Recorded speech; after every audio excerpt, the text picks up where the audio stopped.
వాసవి కన్నికా పరమేశ్వరి బ్రహ్మోత్సవాలను జన్మోత్సవాలను తెలంగాణ కాంగ్రెస్ ప్రభుత్వం అధికారికంగా జరిపేందుకు నిర్ణయిస్తూ జీవో జారీ చేయడం ఆనందంగా ఉంది అని ఆదిలాబాద్ అసెంబ్లీ నియోజకవర్గ ఇన్ఛార్జ్ కంది శ్రీనివాసరెడ్డి అన్నారు. ఇక ఆయన పట్టణంలో వాసవి కన్నికా పరమేశ్వరి ఆలయంలో జరుగుతున్న ఉత్సవాలకు హాజరయ్యారు.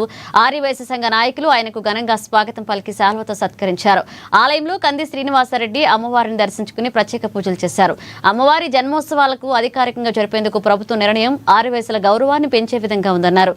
అమ్మవారి ఆశీస్సులతో ఎల్లప్పుడూ అందరిపై ఉండాలన్నారు. అనంతరం సీఎం రేవంత్ రెడ్డి చిత్రపటానికి ఆర్యవైశ్యులతో కలిసి పాలాభిషేకం చేశారు.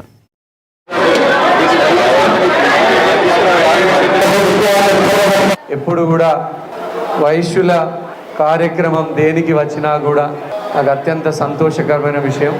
మీరు వైశ్యులందరూ కూడా కష్టజీవులు. పాపం ఏ రిజర్వేషన్లు లేవు, ఇండ్లు లేని నిరుపేదలు ఇంకా 50 మంది ఉన్నారంటే ఎంతో వ్యాపారం అనేక రకాలైనటువంటి ఒడిదుడుకులకి కష్ట నష్టాలకి ఎదుర్కొంటున్న వాళ్ళు ఉన్నారు. కానీ వైశ్యులు సమాజంలోనే అత్యంత కష్టజీవులు, నిరంతరం కష్టపడే వాళ్ళు వైశ్యులు.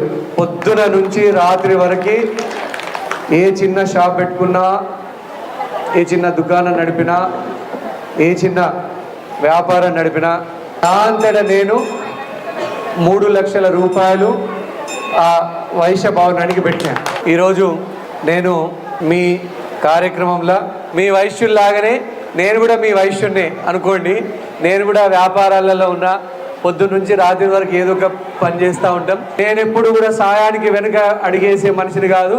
రాజకీయాలలో మీ అందరు కూడా గుర్తుపెట్టండి, కాంగ్రెస్ పార్టీ అధికారంలో ఉన్నాయి. ఈరోజు ఎంతోమంది భూములు వేరే పార్టీ వాళ్ళు రకరకాల భూములు కానీ అవి కానీ ఇవి కానీ కొట్టేయాలని చూస్తారు.